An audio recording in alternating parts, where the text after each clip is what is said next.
pakai doa. Semoga nggak ngehang. Oke, ini saya kasih, karena ini bakal satu rekaman, kepaksa saya harus kasih ini dulu. Ini yang kita lihat di depan adalah tata cara komunikasi waktu kirim email. Oke, bisa dilihat di RFC Editor. Ini yang bikin Jonathan Postel. Oke, yang perlu dilihat di sini adalah kita sebagai yang ngirim email itu bisa aplikasi bentuknya. Kalau di Android ada aplikasi buat ngirim email, bentuknya kayak gini doang. Kita bisa bikin script sendiri buat kirim email, atau kita pakai teks aja, pakai telnet kita ngetik gitu ya. Nanti mail from, receive to, data, nih perhatiin data, ini keluarnya angka 3, nge-redirect. Kemudian kita ngirim teks emailnya. Teks yang ini yang bla bla bla etc, ini adalah teks yang masuk ke mailboxnya kita. Setelah itu dikirim, enter, dia oke. Terus kita tinggal kasih kata quit keluar. Oke. Nah ini di server yang buat diserangnya 43163. Oh, saya harus ini juga ya. Harus jalanin ini ya, sniffer ya. Sniffer belum dipasang ya. Wireshark belum dipasang ya. Oh alah. Wire.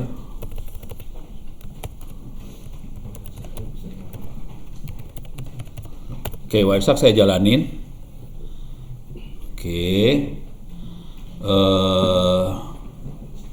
Dia saya akan klik di any interface. Saya akan capture start.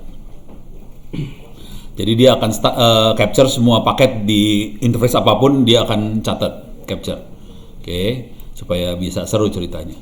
Saya akan masuk ke 192.168.43.163 Squirrel Mail. Enter. Oke. Username-nya Ono. Passwordnya apa?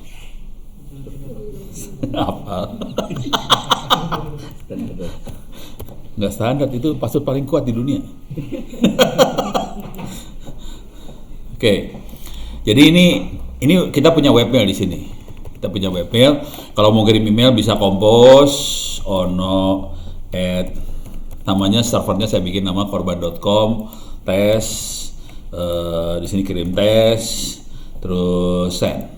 Oke, langsung masuk. Oke. Kalau kita klik ini kita bisa delete, hilang. Beres ya? Sekarang kita bisa nggak ngirim ini dari tempat lain, dari komputer saya, laptop saya yang ini, kirim ke sana. Oke, saya akan di sini ya. Saya gedein dulu. Ini udah gede kan? Udah gede. Telnet 192.168.43.163. Hah? Oh, Telner. Portnya 25 ya. Kalau ke port 80 dia kenanya ke web nih. Gitu doang ganti. Jadi nomor port cuma gitu doang. Kalau saya enter di sini, saya masuk ke web server sih sebenarnya. Get slash langsung web server keluar. Oke. Saya clear dulu. Jadi telnet tuh kita buat ngecek aplikasi, kita bisa telnet sih sebenarnya. Sekarang saya telnet ke port 25. Enter, langsung dia ngerespons.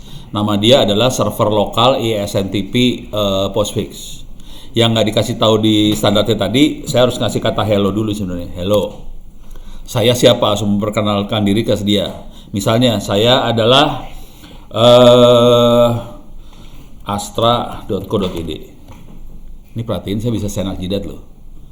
Artinya si admin bisa ketipu. Padahal bukan Astra. Bisa juga kalau mau geblek juga bisa gini ya. presidenri.co.id. Sah. Gitu ya. Kalau udah kita pakai ngetik masih enak jidat dah, ngaco aja. Yang ngaco-ngaco bisa masukin. Enter. Nah, kalau kita lihat tadi caranya di sini. Pertama mail from. Oke. RCPT itu data. Kata kuncinya itu aja yang perlu dilihat. Oke. Mail from. Ini misalnya yang kejadian beneran sama dari Cina tadi ya. Misalnya ini mail from. Misalnya apa? Yang biasa nanganin klien namanya apa sih? Customer service. Bukan.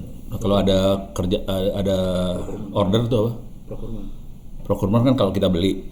Kalau ada yang nerima order, kayak ada bukan sales, apa sih? Apa? Aset. Bukan, ini kan ada pabrik yang nerima order dari klien siapa? Sales langsung ya. Oke, sales at pabrik, harusnya bahasa Inggris ya. Bahasa Inggrisnya pabrik apa? Factory dot co ya.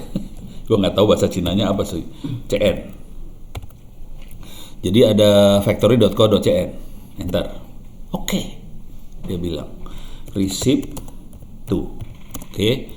Karena di sini cuma ada akun namanya Ono ya, kebangsa ini Ono @korban.com. Tapi kalau ini sales @korban.com, sales siapa gitu ya, ya udah sesuai dengan emailnya dia, sales. Oke. Data. Isinya cuma gini, from sales at factory.co.cn, to misalnya finance at nama perusahaannya misalnya apa ya, distributor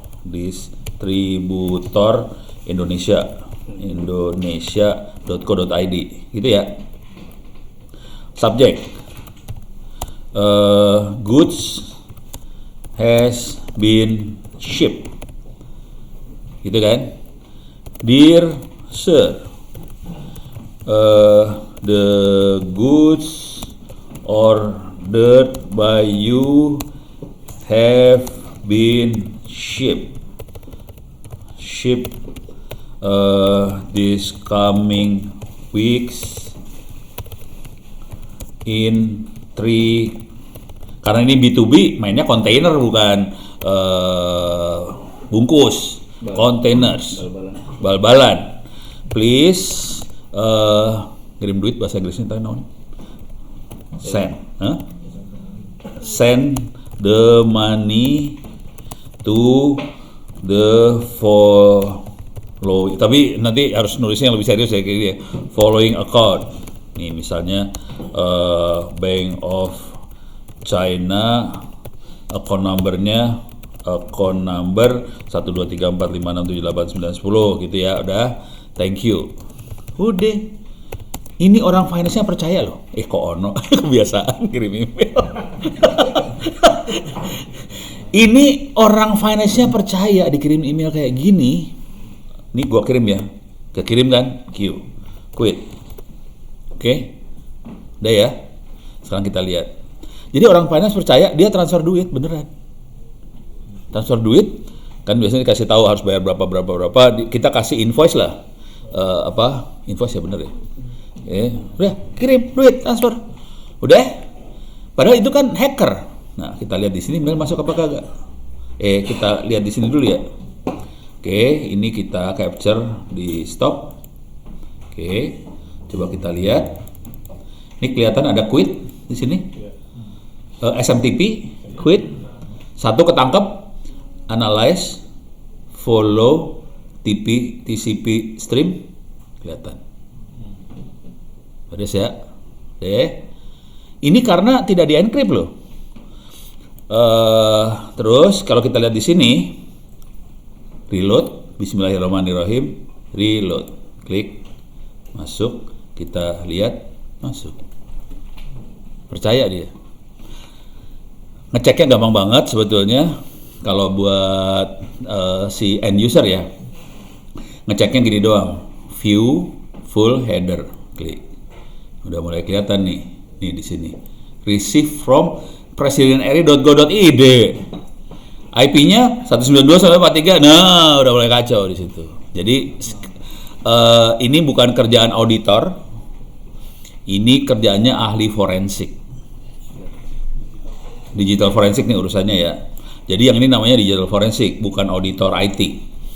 Fungsi Anda sebagai auditor, bukan forensik, fungsi Anda sebagai auditor mastiin bahwa si klien harus implementasi tadi end-to-end encryption-nya, supaya terus harus mastiin bahwa end-to-end encryption dipakai pada saat melakukan transaksi email tadi. Tugasnya itu auditor.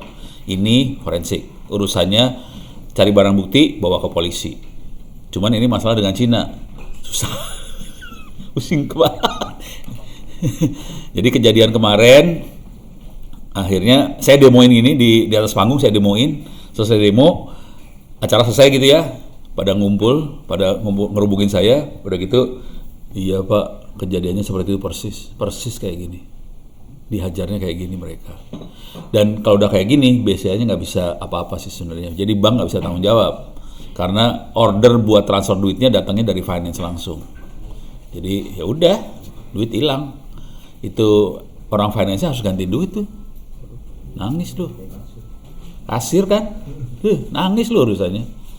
Makanya sarannya auditornya harus ngewanti-wanti. Lu kalau main kayak ginian, lu harus ada checklistnya ya. Harus tadi jalanin end-to-end encryption, ini. Kalau nggak lu bakal kena kayak ini loh. Itu. Jadi nanti ini urusannya adalah enkripsi, end-to-end encryption, ya, dan kata-kata end-to-end encryption dipakai di WhatsApp segala macam kan. Karena memang prosesnya kayak gini. Sampai sini dulu, aman ya. Pak. Ya, ada 2. Kalau udah aktif end-to-end encryption, bukannya masih tetap bisa dikirim dengan metode ini? Bisa dikirim? Dikirim dengan metode begini gitu. Nanti bisa kelihatan. Nanti ini kan waktu kita end-to-end encryption, nanti di sini bisa dicek nih. Bentar. Nanti user harus cek itu juga, Pak. Iya. Kok ada apartemen Natmorzen apa sih? Rese. Mana tadi yang gua kirim ini? Ini ya, yang ini ya. Ini kan di sini kita bisa cek ini nih, ada Open PGP ini. Nah, ini kita bisa lihat tanda tangan digital good. Terus message encryption, kemudian kita bisa lihat siapa yang tanda tangan, siapa kelihatan di sini. Ini kelihatan di sini yang tanda tangan benar siapa sih? Gitu. Dan kalau kita nggak punya public key-nya dia, kita nggak bisa buka. Gitu. Jadi kalau dia nggak punya public key, kita juga dia nggak bisa kirim mail ke kita ya. Jadi kita cek sih sebenarnya. Dan kalau kita tidak melakukan end-to-end encryption ini, kita nggak bisa ngecek ini loh. Gitu. Jadi itu masalah. Tadi gimana? Bisa nyolong key-nya. Kalau key-nya keambil orang, kita masalah. Kalau key sampai keambil orang, kita harus melakukan ini nih. Kita harus revoke dulu sama generate sih. Ini misalnya keambil orang nih ya, keambil orang, kita lakukan. Ini keambil orang misalnya ya, kita bisa revoke, delete. Kalau revoke kita ngasih tahu ke semua, nanti dia akan generate key buat revoke. Kita kasih tahu ke semua teman, key yang ini gua revoke ya, gitu. Jadi nggak boleh dipakai atau di delete sekalian. Terus makanya saya kasih umur key-nya pendek banget soalnya buat demo doang kan. Jadi 3 hari lagi udah nggak bisa berlaku tuh key. Jadi gue generate tapi tidak akan bisa berlaku lagi 3 hari lagi. Jadi ono sih aman. Gue nggak usah bikin revoke sih. Karena key udah tidak berlaku. Jadi nggak akan bisa dipakai. Saya punya key yang bisa berlaku panjang, ada key yang bisa dipakai. Jadi satu orang bisa punya beberapa key sah. Gitu ya. Karena ini saya pakai buat demo hari ini doang. Saya kasih cuma 3 hari doang hidup key.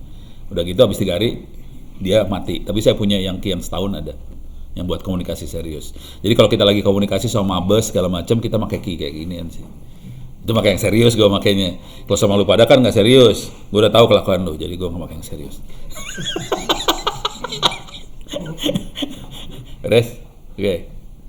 Itu Pak, berarti itu end to end dia harus delete key itu satu kan, apa namanya, Bapak sama mabes misalnya Sama-sama saling generate dan saling share public key. Public key-nya. Ya. Terus yang kedua tuh, kan sekarang banyak orang emailnya ke Google Workspace atau di anonima ya. Kadang susah ngedetek ini servernya benar apa enggak, dan dynamic kan IP-nya. Dia nggak peduli sih sebenarnya si ini. Key-nya nggak peduli sama servernya pindah-pindah, nggak peduli dia. Nah, kalau misalnya educate si usernya ini kan dia bingung ya, ini benar IP servernya. Oh, key-nya nggak peduli sama IP server. Ki nggak peduli sama IP server. Ki cuman ujung sama ujung aja, teksnya ini yang dia lihat. Ki akan ngelihat teks doang. Mau dikirim pakai server up. Jadi ini Ki ini emailnya tadi, filenya bisa kita kirim sembarangan sih, pakai kita copy pakai flash disk juga bisa sih sebenarnya. Nanti di sana akan bisa ngecek semuanya. Untuk mayoritas organisasi itu mereka punya database untuk mengelola public yang ada. Nah sekarang ini nggak ada database-nya. Kondisi sekarang nggak ada database-nya. Kalau komunitas ada database-nya di MIT, ada beberapa database yang buat tempat wadah sharing key itu ada internasional ya. Tapi kalau di Indonesia nggak ada. Jadi di antara kita caranya gua share nih public key gua, tolong masukin ke list lu gitu. Jadi bentuknya adalah saling share public key. Berarti saya bisa spear phishing gitu, generate sendiri pura-pura jadi orang, terus ngirim public key saya sendiri. Bisa. Tapi udah gitu kejadiannya nanti di antara kita biasanya kita bisa saling kasih rating ke Ki tadi. Gue percaya sama Ki ini. Nanti kita bisa melihat yang percaya sama Ki ini siapa aja, bisa lihat. Jadi walaupun ada orang yang ngasih Ki palsu, kalau nggak ada yang percaya, kita jadi meragukan trust ke Ki tadi, bisa. Jadi ada mekanisme itu sih. Terus masih ada non-repudiation juga ya? Ada apa? Non-repudiation. Bisa. Kalau ini bisa non-repudiation. Tapi dengan catatan key-nya bisa dipercaya dulu ya. Kalau key-nya bisa percaya, non-repudiation buat yang belum tahu itu bisa kita jadi dokumen yang kita kirim bisa jadi barang bukti yang tidak terbantahkan di pengadilan. Dengan catatan key-nya bisa dipercaya dulu ya. Gitu. Jadi misalnya kalau ada dispute, ada berantem, tadi misalnya kita order barang kayak gitu. Terus kita transfer duitnya kekecilan atau kegedean gitu. Terus si Cina bilang, kan gue bilang tolong transfer duitnya $10.000 gitu ya. Terus kita transfer duitnya $1.000 doang. Cina kan marah nih. Barang udah gue kirim, kenapa lu cuma kirim $1.000? Nih dokumen lu.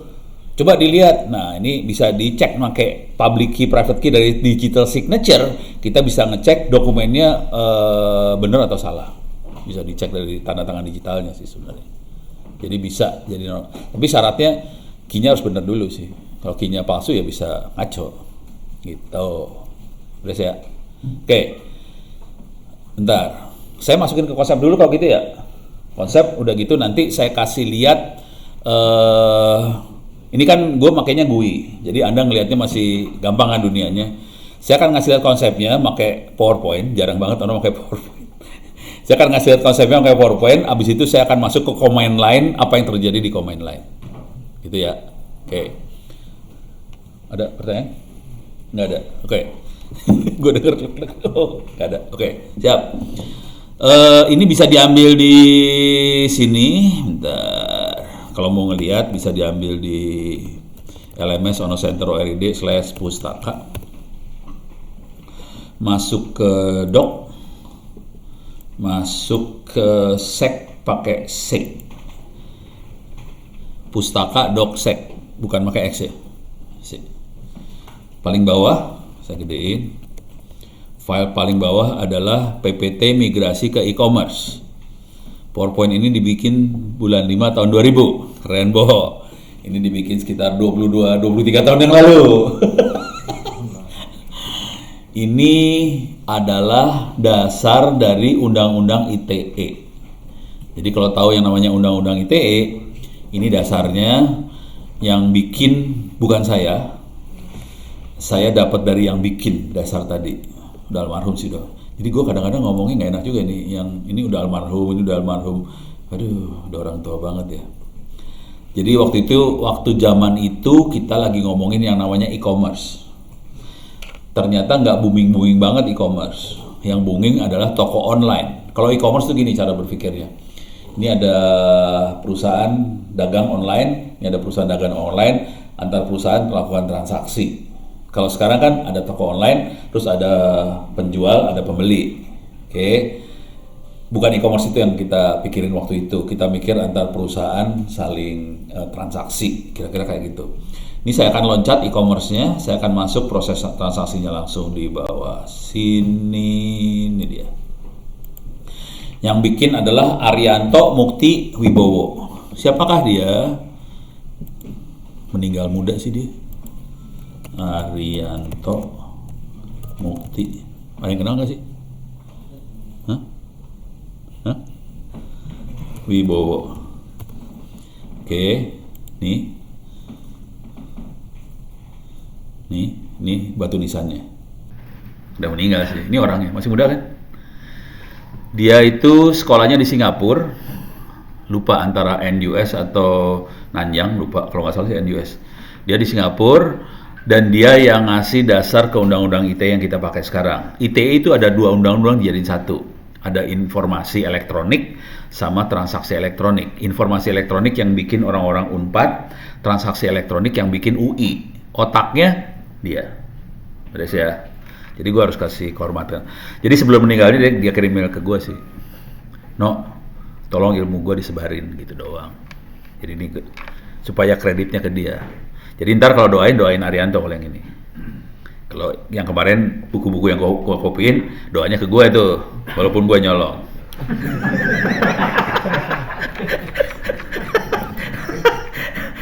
Oh ini udah ya, supaya gak ngeheng nih. Aduh, kapok nih ngeheng. Oke, sekarang balik lagi ke sini. Oke, jadi kita ngomongin PKI, PKB. Udah bentar lagi nyoblos. Belum nggak ada PKI. Sama CA ya, Certificate Authority sama Public Key Infrastructure kita omongin di situ. Contoh implementasi, contoh pemakaian benernya kita bisa lihat di Security tab.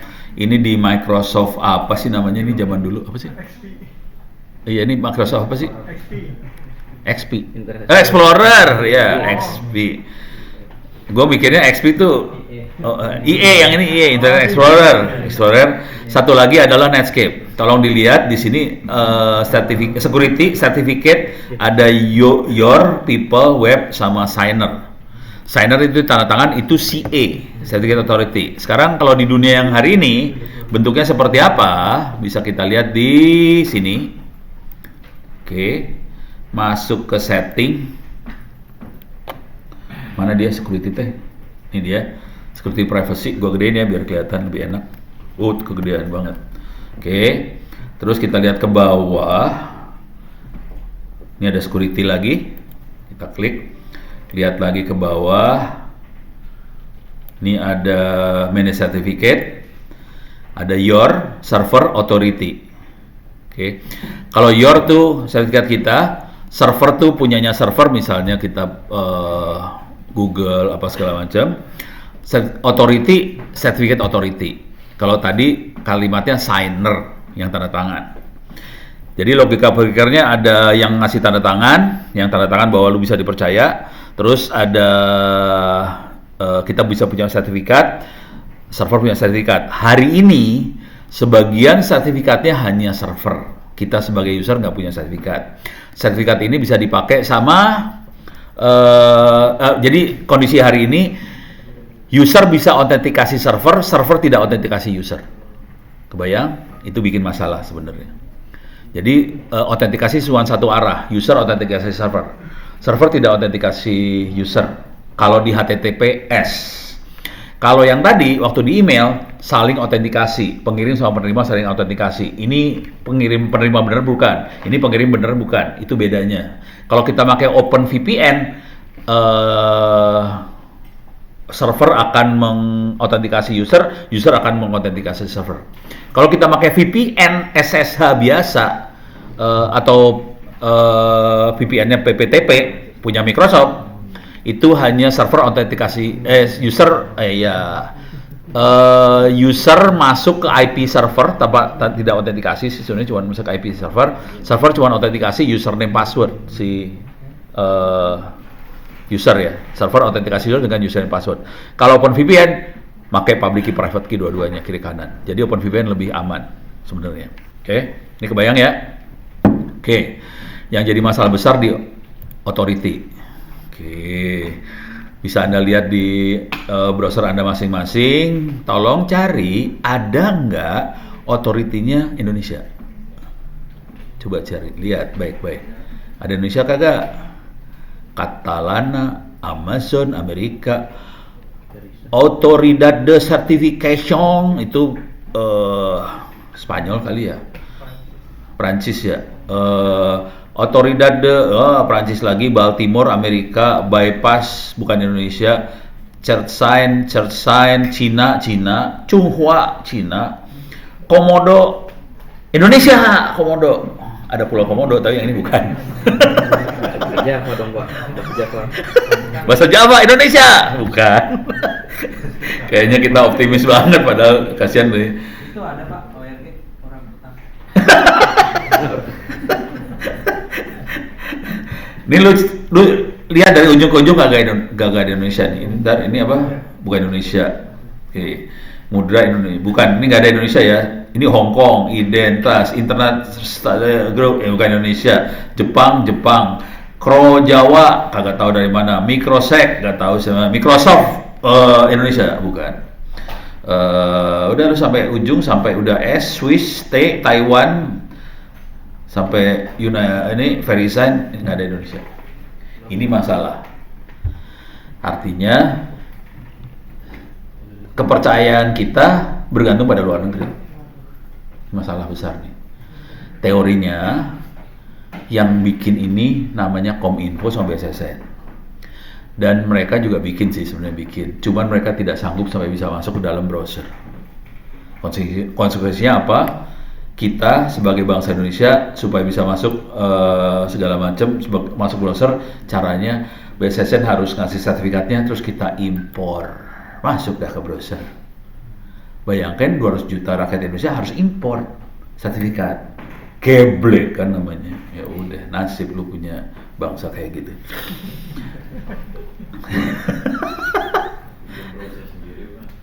Bikin browser sendiri ya. Cuman lu dagangnya sama rakyat Indonesia doang. Kalau mau dagang gua carinya US dollar, men. Sorry. Udah kebayang ya masalah kita ini. Ini urusan CA. Nah, sekarang kita balik lagi ke sini. Ini udah beres. Oke, sekarang kita lihat isu keamanan. Kalau zaman dulu waktu zamannya Mukti, privacy, autentikasi, integrity, non-repudiation. Hari ini kalau kita nyari bukan itu. Bentuknya jadi CIA. CIA security. Triad. What is CIA security? Confidentiality, integrity, availability. Ini confidentiality sama dengan privacy. Terus integrity sama dengan integrity. Terus availability yang bingung. Ini lagi maksa banget. Availability itu maksa banget. Kagak ada di sini. Nggak ada. Nah, tapi bisa diatur lah. Pokoknya availability harus ada gitu kan. Available. Kira-kira gitu.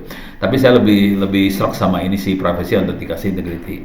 Oke, kalau privacy intinya sistem teknologi yang dipakai harus bisa menjamin bahwa kalau saya kirim email ke Rika, hanya Rika yang bisa baca. Lu pada brengsek-brengsek ini nggak bisa baca.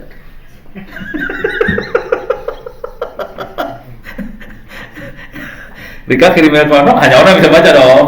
Lu pada nggak bisa baca. Kira-kira kayak gitu. Privacy kayak gitu ya. Autentikasi. Ini yang dikirim harus bisa authenticate. Ini yang ngirim siapa? Yang terima siapa? Saling bisa autentikasi. Ini terjadi di SSH. Nah, ini autentikasi nggak full dipakai di HTTPS. HTTPS cuma user autentikasi server, server tidak autentikasi user. Tapi di OpenVPN autentikasi dua arah, gitu ya. Integrity, kalau waktu kita kirim nanti ada kata yang berubah atau angka yang berubah, bisa dideteksi. Ini ada yang berubah. Non-repudiation bisa dipakai jadi barang bukti di pengadilan, kira-kira kayak gitu. Oke, ini prinsip dasarnya. Ini penjelasannya.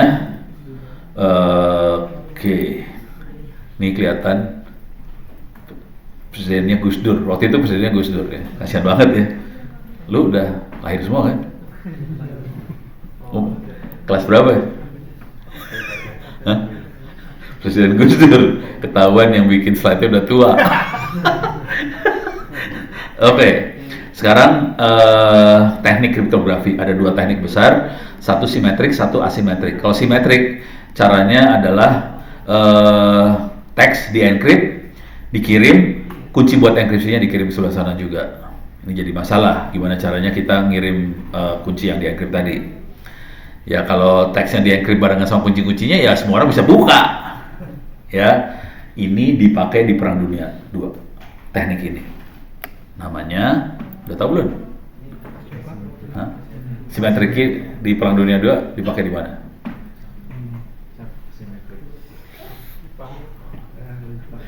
Lupa. Di sini nih, teknologinya namanya ini nih, Enigma. Ini mesinnya. Yang ngejebolin sih, tapi ngejebolin benernya sih, kan ditaruhnya di kapal selam Jerman, U-boat. Jebol benernya karena U-559 berhasil ditangkap sama kapal Amerika. Itu U-559 nomor kapal selamnya ya. Ini bisa dilihat. Nih waktu ditangkapnya mana nih? Ini dia waktu ditangkap benernya. Oke. Ini berhasil ditangkap dia. Oke. Waktu ditangkap jadi intact, jadi nggak dihancurin, nggak tenggelam tuh kapal, berhasil ditangkap. Orang Amerika masuk ke dalam kapal selamnya, enigmanya diambil. Akibatnya orang Jerman waktu ngirimnya message-nya bentuknya pakai Morse ya. Ini Morse, tapi kan teksnya diacak. Waktu dia ngirim Morse teks diacak, orang Amerika bisa baca teksnya akibatnya. Akibatnya kita bisa tracking U-boatnya kemana semua. Ya udah bubar ceritanya di situ. Tapi ada orang Inggris siapa namanya ya? Alan Turing yang memang jago juga sih. Jadi ada cerita yang itu juga. Oke, tapi yang seru, yang Enigma ini juga seru juga. Oke, beres, lanjut. Deh, ini yang simetrik. Oke.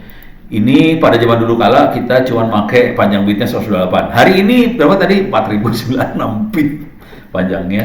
Waktu itu dengan kondisi komputernya tahun 2000 pakai Pentium apa segala macam sudah sekian tahun buat ngejebolnya. Kalau pakai RC4 sekian tahun buat jebol. Hari ini sih udah kepaksa harus pakai key yang panjang supaya susah dijebolnya. Oke, sekarang lanjut.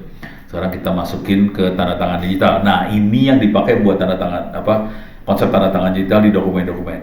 Sama, oke. Tanda tangan digital tuh gini kira-kira. Teks masukin ke fungsi hash, dapat signature digital bukan digital. Dapetin apa ya? Ciri khas teks, sidik jari teks tadi. Oke. Jadi teksnya kan bisa megabyte segala macam. Kita bisa dapetin sidik jari teks tadi pakai fungsi hash. Oke. Konsekuensi dari sini adalah kalau dalam teks ada satu huruf yang berubah, misalnya tadi harganya 10.000 jadi 1.000, hilang satu, sidik teksnya berubah. Jadi dengan cara kita ngecek sidik teks aja, kita bisa tahu teksnya berubah. Ini bukan teks yang benar. Teks yang benar ininya beda. Oke.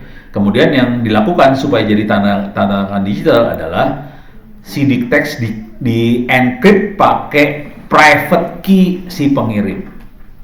Keluar tanda tangan digital. Jadi dalam tanda tangan digital ada dua informasi. Teksnya yang mana, yang encrypt siapa. Tanda tangan digital bisa ditempel ke teksnya. Copy dari teks plus tanda tangan digital sama sah berlaku karena bisa tetap ngecek ini teks yang mana, yang tanda tangan siapa. Jadi ini berlaku untuk teks itu dan kopiannya. Oke, beres ya. Jadi ini sifat tanda tangan digital, otentik, bisa jadi barang bukti. Nah ini non-repudiation-nya di sini.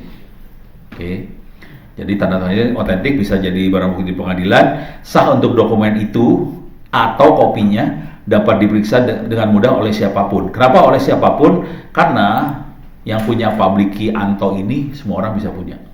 Public key. Anto harus nyebar public key-nya. Kayak saya tadi attach public key. Kalau kita punya public key, kita bisa ngecek. Ini Anto bukan yang tanda tangan. Dapat address ya. Nah, yang seru dari sini adalah gini.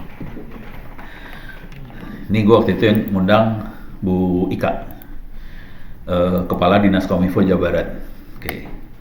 Saya mereka lagi sosialisasi, mereka punya apa ya, aplikasi di Google Apps, Play Store, playgoogle.com, dengan nama, aplikasinya namanya apa ya, Sandi Kami apa ya, Sidebar, namanya Sidebar, Jabar, ini dia, Sidebar Jabar, barbar gitu kan. Sidebar Jabar ini buat tanda tangan digital. Kalau kita lihat ininya, ini tanda tangan digital nih, Sidebar Jabar. Cek pesan masuk, keluar, validasi, keaslian naskah satu aplikasi. Jadi kelihatan ini tanda tangan digital sebetulnya ya.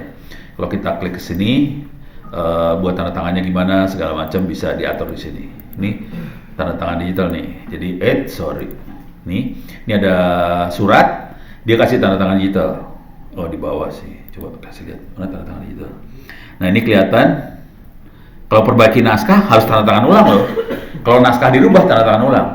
Nggak bisa, tanda tangan yang lama nggak bisa dipakai karena naskah berubah. Oke.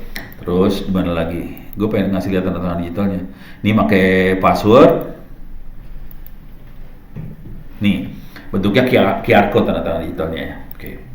Sekarang waktu Bu Ika, Pono, bisa nggak pakai Zoom nerangin ke ASN Jawa Barat tentang tanda digital? Pembicara pertama dari ini BSSN. Teori ini pakai slide banget kan tanda tangan digital. Gue nerangin kayak gimana caranya ya? Gue cara nerangin gini ya.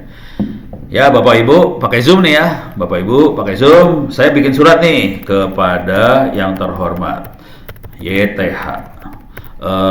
Bapak Ridwan Kamil. Oke. Gubernur Jabar gitu ya, dengan hormat. Oke. Bla bla bla bla bla bla bla bla bla bla bla gitu ya. Hormat saya. Ini sesudah orang biasa saya nerangin ya. Sesudah biasa nerangin, hormat saya Ono Purbo, salah. Kalau Purbo gue harus pakai bubur merah putih. Saya akan insert tanda tangan saya di sini ya. Saya insert tanda tangan saya. Bentar, gue cari tanda tangan gue dong. Tanda tangan gue. Mau pakai cap kagak? Jangan, nggak usah lah ya. Yang ada capnya. Yang ngaco aja lah. Ini saya insert tanda tangan saya di sini ya. Oke. Pakai Zoom nih, gue ngomong pakai Zoom nih. Jadi ini gue ngasih tahu teknik buat sosialisasi tanda tangan digital. Oke. Saya punya dokumen kayak gini, saya gedein ya. Bisa digedein kagak sih? View Zoom 200. Oke. Jadi saya punya dokumen kayak gini ya. Oke. Kepada yang hormat Bapak Ridwan Kamil, saya tanda tangan. Coba sekarang jawab di chatnya Zoom, saya bilang gitu kan. Chatnya Zoom, tolong jawab. Dokumen saya sah atau tidak sah? Jawaban orang-orang sah. Rainbow. Jadi tanda tangan digital adalah tanda tangan yang di-scan. Tuh. Dan ini Anda sebagai auditor kan lu ngaudit user juga akhirnya. Ini kira-kira kalau kita nanti cepat atau lambat kita akan pakai tanda tangan digital sih. Jadi kita harus mikir ini gimana cara sosialisasinya ke orang-orang. Buat tanda tangan digital bukan yang ini. Gitu ya. Satu, ini salah. Ini kalau kita tahu salah. Oke, sekarang gua kasih yang tadi geblek. Katanya BSSN tanda tangan digital bentuknya QR code, gitu kan? Ya udah, mari kita carilah QR code di sinilah. QR code. Kan banyak QR code di Google mah, QR code. Bejibun. QR code. Nih, kita gini ya. Dah, dapatkan QR code, klik kanan, save image as. Download PNG ini ya, ada di bagian download. Saya tinggal masukin aja kan, insert image, download, mana tadi, download PNG. Nah ini dia. Gitu ya. Sah atau tidak sah? Hah? Sah lagi, betul. Jadi ini sah, asli. Parah loh. Yang ngeri adalah gini nih. Mantu gue punya mantu tapi belum keluar anaknya, jadi gue masih belum pakai.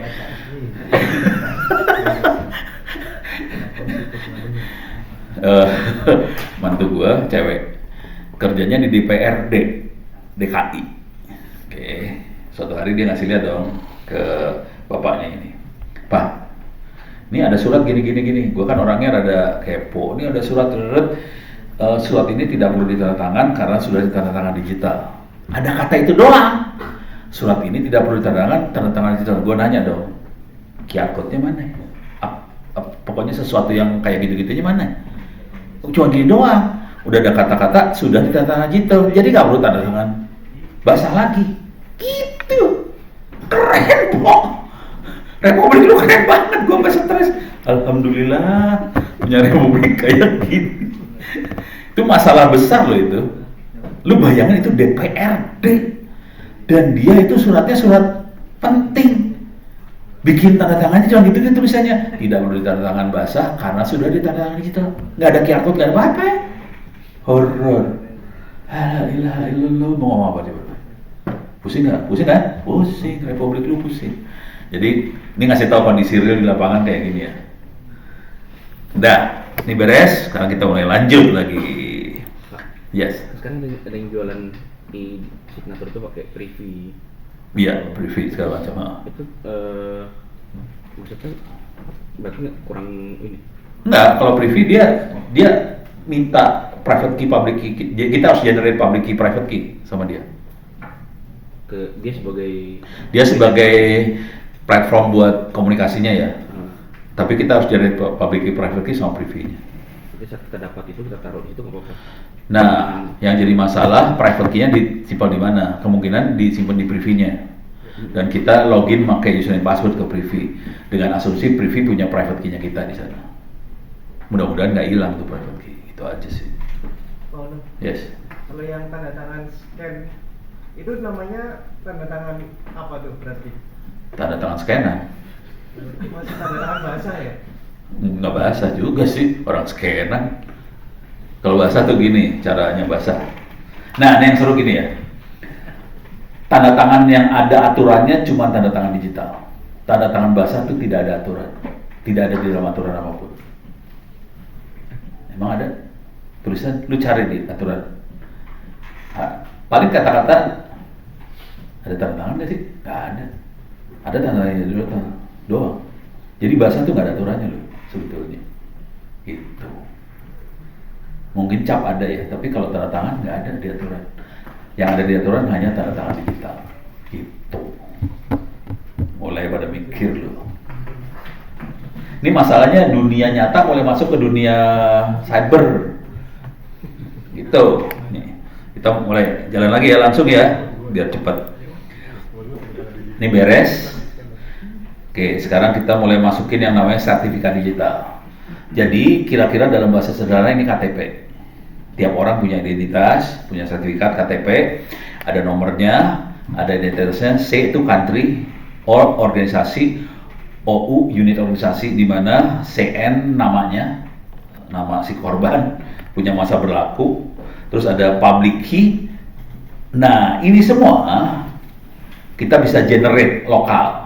Saya waktu generate tadi dia langsung masukin ini semua.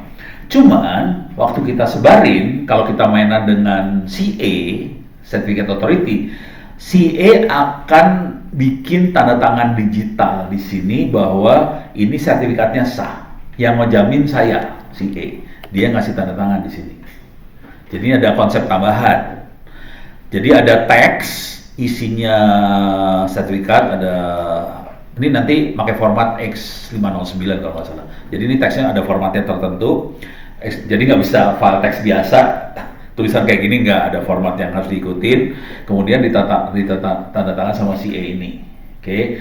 Dengan ini kita punya sertifikat digital. CA itu ibaratnya kayak lurah atau gubernur atau apalah yang ngasih tanda tangan. Dia yang approve.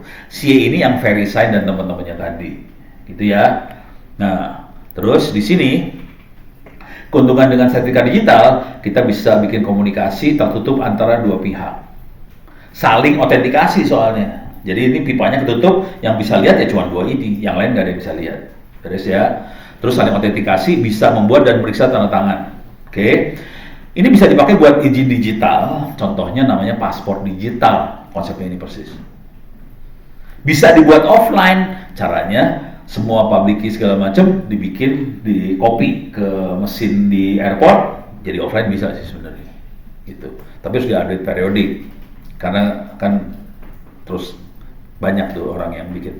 Jadi ini kita bisa bikin paspor digital, bisa apa, konsepnya kayak gitu doang. Beres ya. Jadi sekarang udah mulai terjadi. Ini kita bikin tahun 2000 nih, waktu lu pada umurnya masih kecil-kecil. Umur berapa sih tahun 2000? Masih ganteng loh. Oh, masih ganteng. Sekarang tetap ganteng. SMA. Aduh, ini nggak gerak. Kalau udah mulai gak gerak, kan gue stres nih. Oke, sekarang kita masuk ke bentuk transaksinya seperti apa. Transaksinya kayak gini nih. Oke, ribet kan?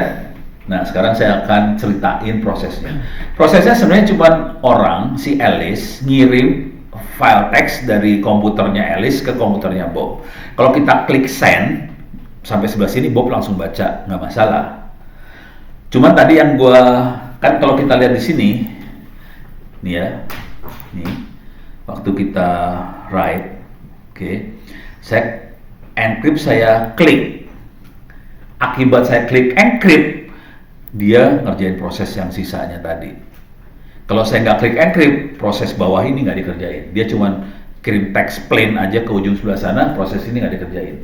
Kalau klik encrypt, yang terjadi adalah ini teks masukin ke fungsi hash, dapat message digest, apa sidik jari teks tadi, dimasukin ke di encrypt lagi, pakai private key-nya Alice supaya ada informasi yang kirim siapa, message-nya yang mana, dapat tanda tangan digital. Ada dua informasi tadi, teks sama tanda tangan digital sama sertifikat digitalnya si Alice dijadiin satu, di apa sih, di add gitu, terus di encrypt sama symmetric key, bukan asymmetric, bukan public private, symmetric key. Oke, dapat message yang di encrypt. Symmetric key harus dikirim ke sebelah sana. Symmetric key supaya di sana nggak ada yang, orang nggak ada yang bisa baca waktu kita kirim, di encrypt pakai public key-nya Bob. Jadi hanya Bob yang bisa buka symmetric key itu.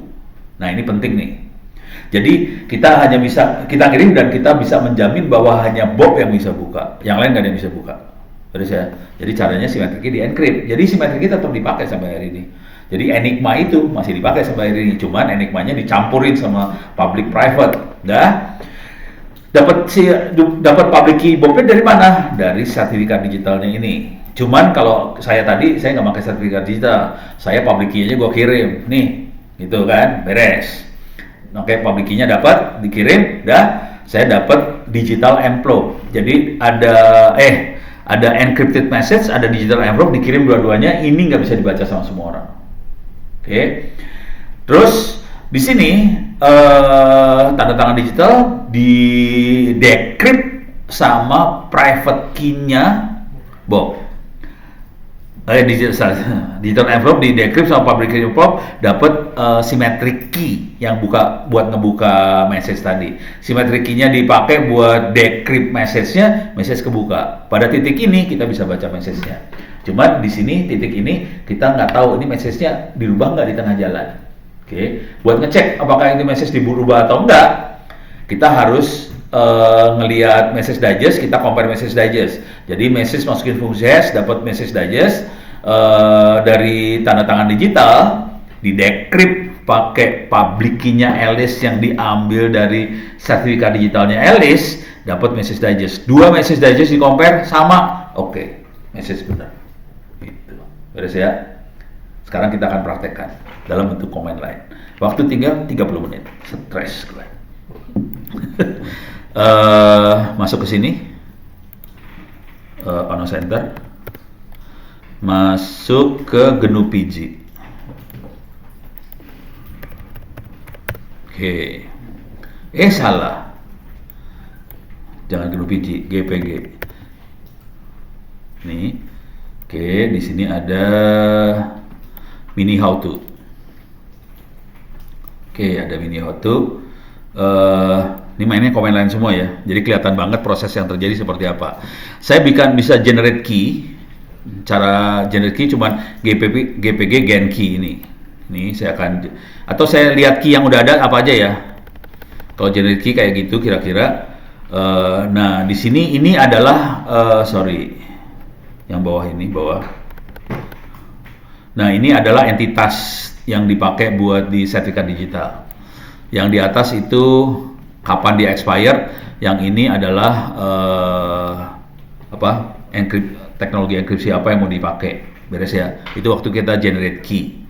Nah, terus di bawah sini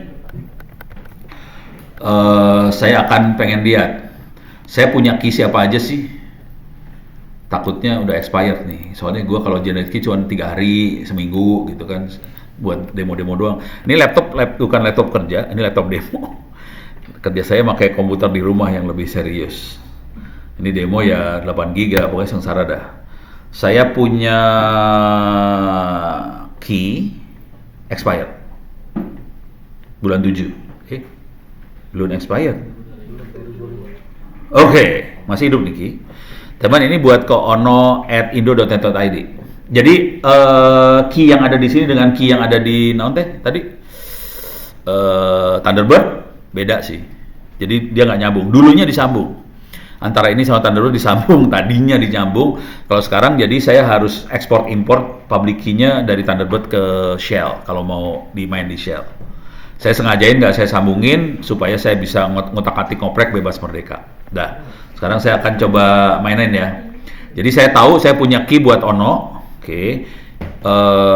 Kalau mau generate bisa saya generate juga lagi, tapi dengan email lain ya. Saya generate key-nya gampang banget sih sebenarnya. Nggak usah lah ya, generate dulu, lihat aja ya. Caranya cuma gini doang. Dia nanya mau pakai teknologi yang mana, RSA, defaultnya boleh. Terus expired mau berapa hari. Oke, kalau berapa hari tinggal sebut harinya. Kalau week, month, year bisa kasih W, M, Y. Oke. Terus identitas yang dipakai yang ini sebenarnya email. Identitasnya email yang dipakai. Jadi kalau kita komunikasi, kita mau encrypt, identitas bukan nama, jadi email yang jadi identitas. Nah, ini masalah besar karena sebagian besar kita kadang-kadang pakai Gmail doang. Ini masalah sih, karena Gmail kan kadang-kadang dihack lah, apa segala macam. Perhatiin saya makainya Indonet ya. Kenapa pakai Indonet? Soalnya kalau dihack, gue kenal sama adminnya. Tinggal ngomong, email gue dihack, tolong bantuin dong, gitu, beres. Kalau Anda kan punya yang apa tadi? Indo Mining, itu kan adminnya kenal kan, jadi pilih email yang adminnya kenal dah, udah beres, aman. Ini udah kita bisa lihat GP list sudah kelihatan. Oke. Saya akan loncat ke ini buat kalau kita mau nge-revoke bisa di-revoke. Revoke itu dicabut ya. Kita bisa bikin key buat nyabut key. Oke. Nanti ini di generate, nanti kita bisa sebarin. Nah, sekarang saya akan coba bikin sertifikat. Oh, ini sekalian ngasih lihat kalau kita udah bikin. Atau saya akan generate public key dulu ya. Oke. Saya akan generate public key, jangan revoke. Public key. Bentar, salah. Oke.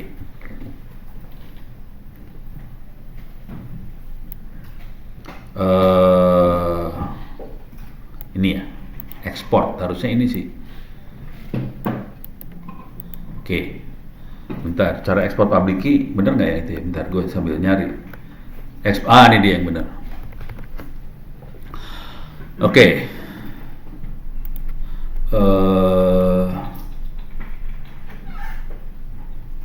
Export.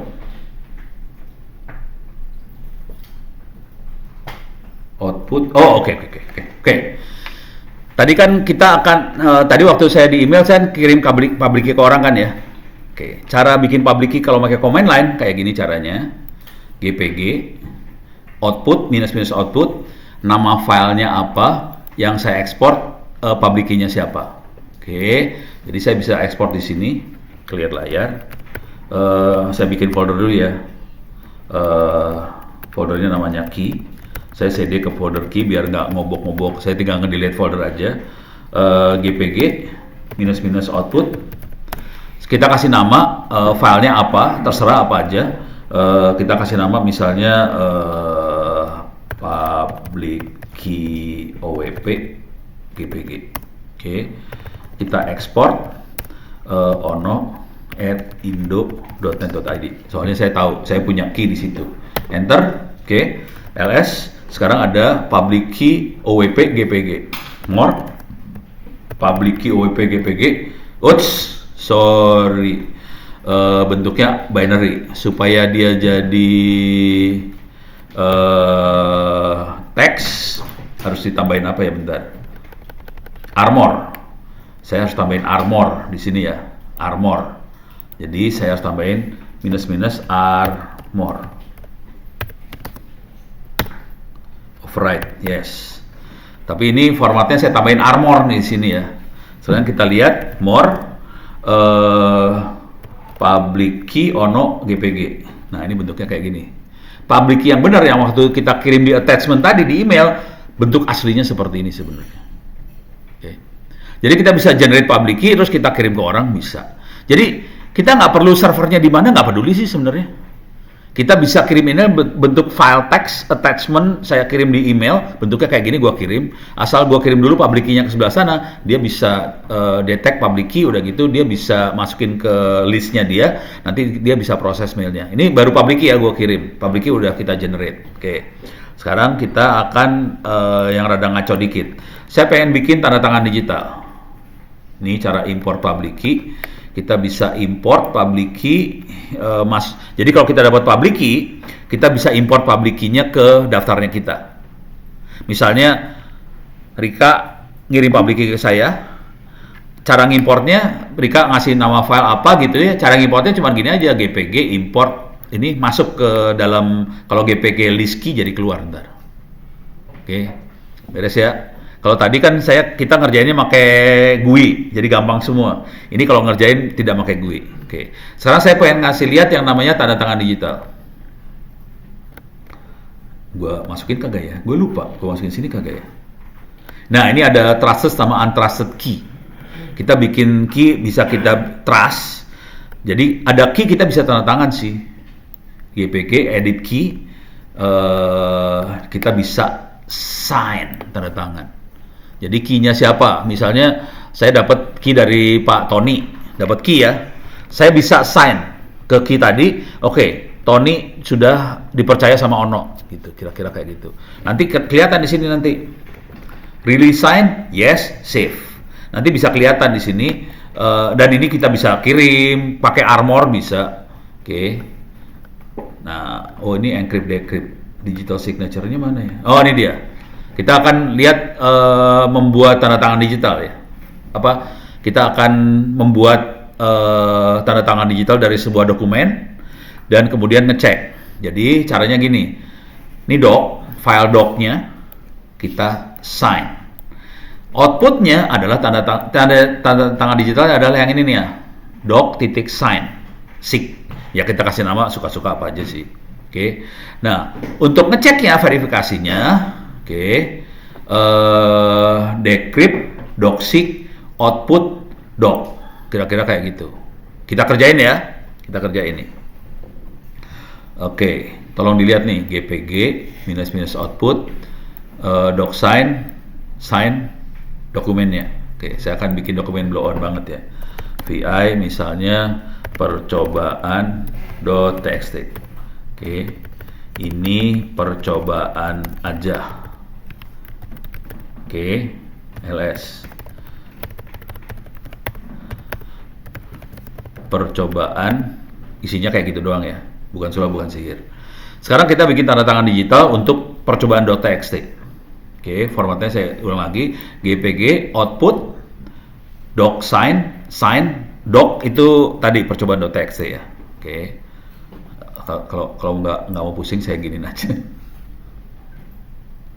gitu ya. Oke.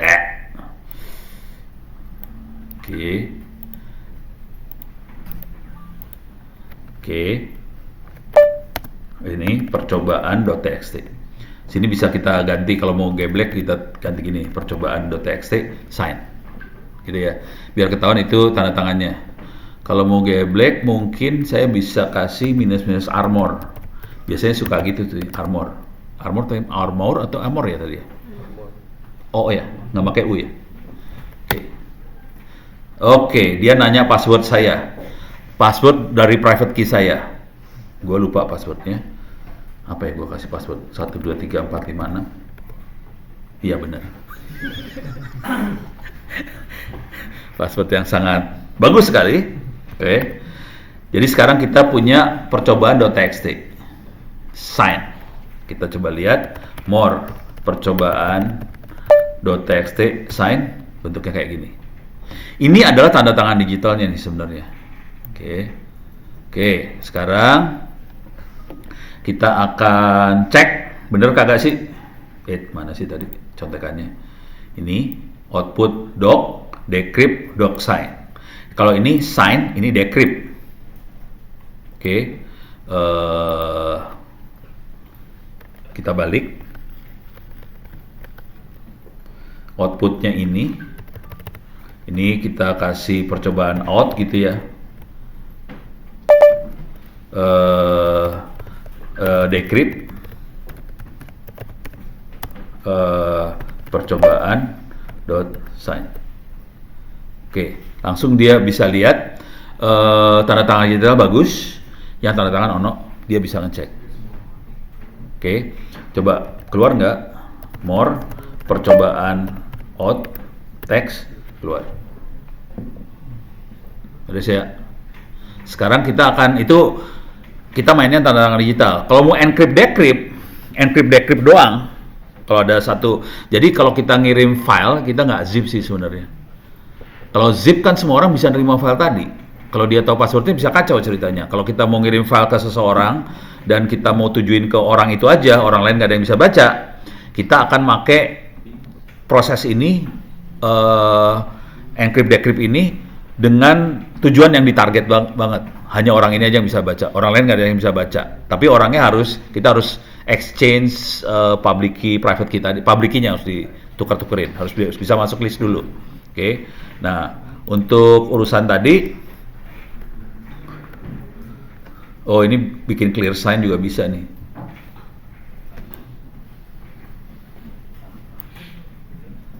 Ini bisa. Ini tanda tangan digital panjang ya ceritanya. Kalau tadi signature-nya dimasukin dalam doc tadi. Signature dimasukin dalam doc ya. Kalau ini tanda tangan digitalnya misah nih. Kita bisa verify aja. Ini tanda tangan digital misah sama dokumen ya.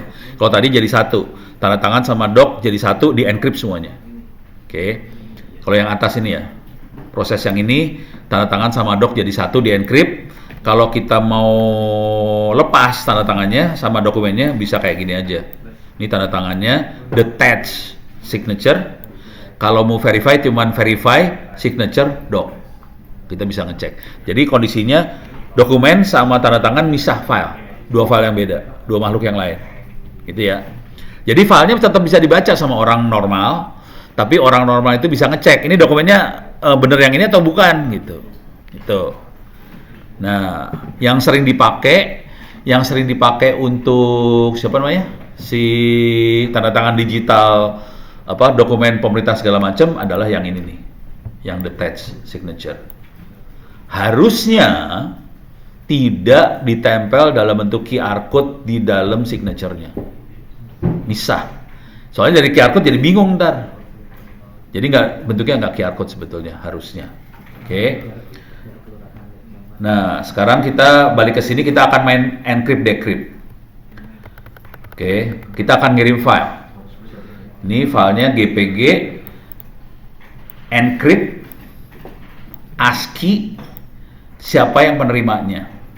Dalam bentuk email, filenya yang mana? Saya ulang ya, GPG encrypt ASCII atau Armor sama encrypt Armor. Siapa penerimanya? Kalau kita pengen filenya diterima sama beberapa orang, diulang aja -R email 1 -R. Ini diulang ya, -R, nanti di sini tulis lagi -R. Kalau ada beberapa penerima, -R-nya beberapa. Terus nama file. Kalau mau decrypt, tinggal kayak gini aja. Decrypt output filenya yang mana? Oke, sekarang kita praktekin ya. EAR file, terus decrypt output file, gitu ya. Oke, clear layar. Oke, saya akan coba encrypt percobaan.txt, GPG encrypt. Kalau armor bentuknya teks, ASCII text, jadi bisa kebaca tapi nggak bisa dilihat sebenarnya isinya apa. Kalau nggak pakai armor, binary. Saya kasih armor. Receipt-nya adalah ono@indo.net.id. Kalau ada penerima lain, -r siapa, bisa tambahin. Sekarang teksnya adalah percobaan.txt. Oke. Enter. Oke, ls. Sekarang saya punya file tambahan percobaan.txt.asc. Ini adalah enkripsi dari makhluk ini, tapi dia ASC karena saya pakai ASCII armor ini. Jadi bentuknya file teks ASCII. Kita lihat percobaan.txt.asc bentuknya kayak gini. PGP message juga sama. Bisa nggak kita buka nih file ini ya? Kita buka. Oke. GPG minus decrypt output filenya. Output file kita kasih nama beda banget ya. Ini hasil decrypt.txt. Oke. Decrypt minus O itu hasil decrypt, terus nama filenya adalah percobaan.txt.asc. Gitu ya. Enter. Dia langsung kasih tahu file ini di decrypt dengan RSA 3000 sekian bit yang encrypt namanya ono@indo.net.id. Jadi dia kasih tahu identitasnya siapa. Oke. Sekarang kita lihat clear layar ls. Ini ada file, ini hasil decrypt.txt. Oke. Kalau kita lihat isinya, ini hasil ini percobaan. Kalau kita lihat isinya more percobaan.txt sama. Bukan sulap, bukan sihir. Oke. Stres lu pada serius banget sih ngeliatinnya. Gue yang stres sekarang. Ini kenapa? Hah? Implementasinya yang ini sih. Implementasi yang ini dulu. Kalau email gampang implementasinya. Implementasi kedua yang sering dipakai sama kita adalah tanda tangan digital. Itu sih. Kalau misalnya server bisa nggak di standardize dari email administrator gitu Mbak? Ya kan ini kan mailnya cuma ini aja ya. Personal ya? Enggak. Jadi dari sini soalnya paling gampang sih pakai Thunderbird. Kalau dari email server gitu misal dari Office 365. Dari postfix-nya. Dari portal gitu. Office 365. Coba bentar ya. Gue kagak pakai Microsoft jadi gue nggak familiar ya. Coba Office 365. Harusnya ada sih email open GPG. Mail encryption in Microsoft ada tuh. Ada. Harus dieksperimen lah. Ada tuh. Dan dia pakai GPG juga sama. Lu baca-baca dah. Gue udah muntah nih bacanya.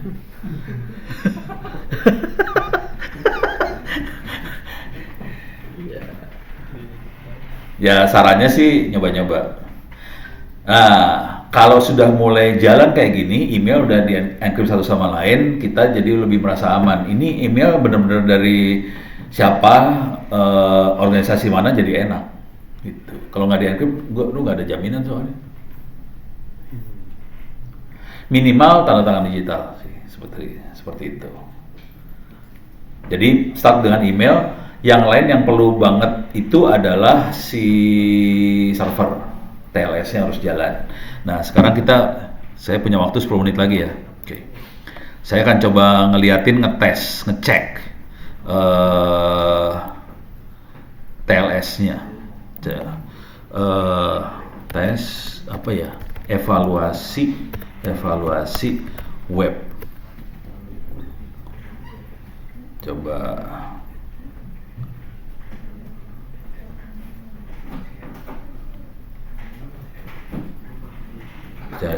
salah. evaluasi bank.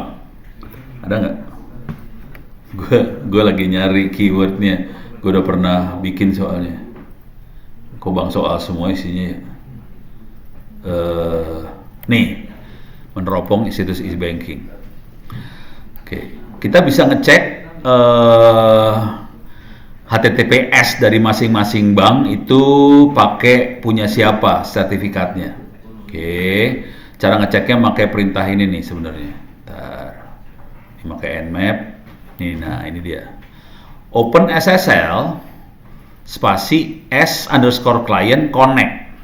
Nanti kita bisa ngelihat yang tanda tangan siapa.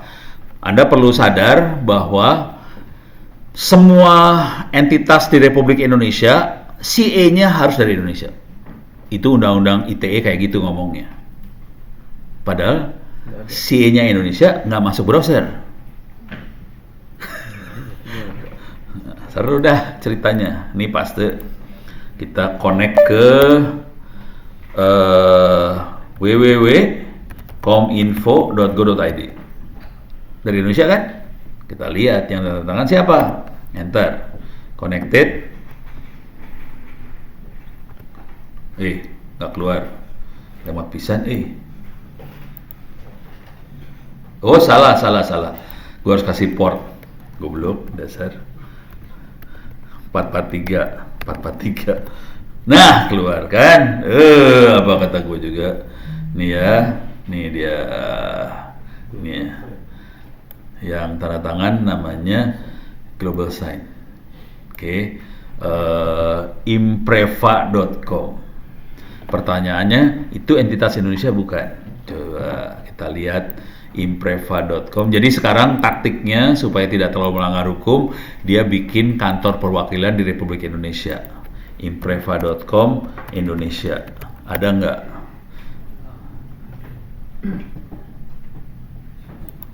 Ada, kayaknya nggak tahu juga sih. Ini ada merah putih nih.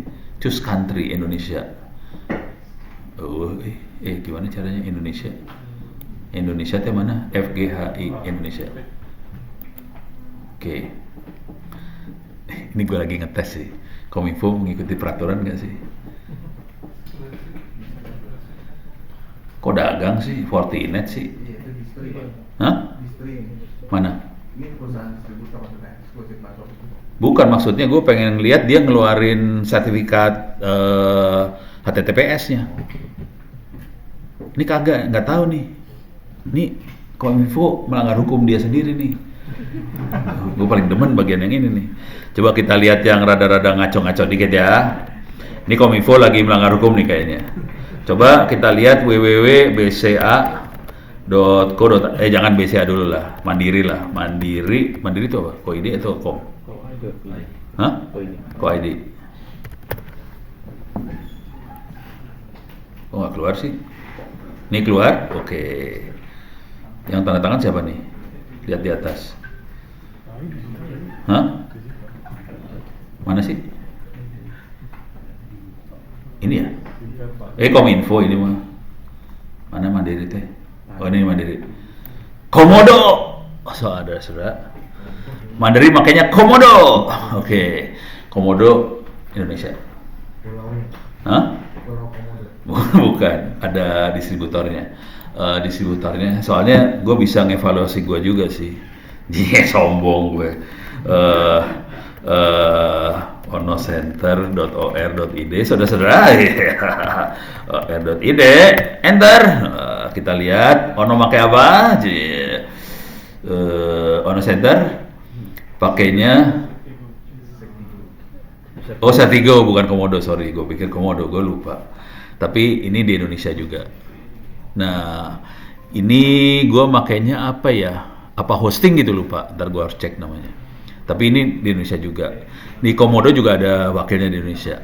Jadi taktiknya buat ngatasin undang-undang yang seperti itu harus ada perusahaan yang jadi perwakilan di Indonesia. Tapi server benernya CA-nya ada di luar negeri semua sih sebenarnya. Bohong banget semua. Jadi sebenarnya melanggar hukum. Jadi cuman salesnya di Indonesia, servernya di luar. Coba gue cek yang punya lu ya. Kapan lagi gue ngerjain lu pada? Astra.co. .co.id. Enter. Wes. Kita coba lihat Astra pakai apa? Digiset. Oke. Ini termasuk bagus sih Digiset. Bukan ece-ece, bukan murahan. Itu. Ada expired nggak Pak? Apa? Expired. Oh, expirednya. Coba lihat issuernya Digiset, expirednya mana ya? Nggak ada. Saya expired tiap tahun sih, gue bayar 300.000 anjrit. Soalnya gue multi domain, saya mintanya multi domain.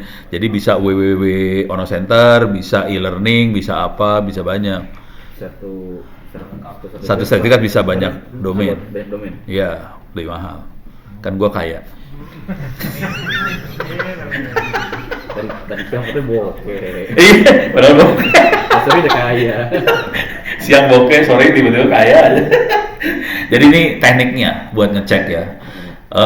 Banyak kita ambil ininya dari luar sih, kebanyakan. Karena kita nggak punya.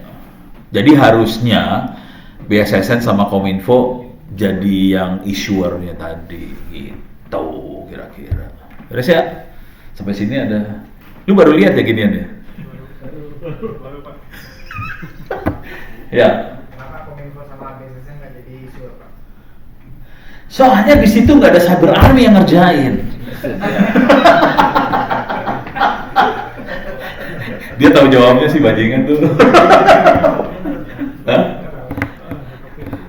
Issuer ini ke dalam browser.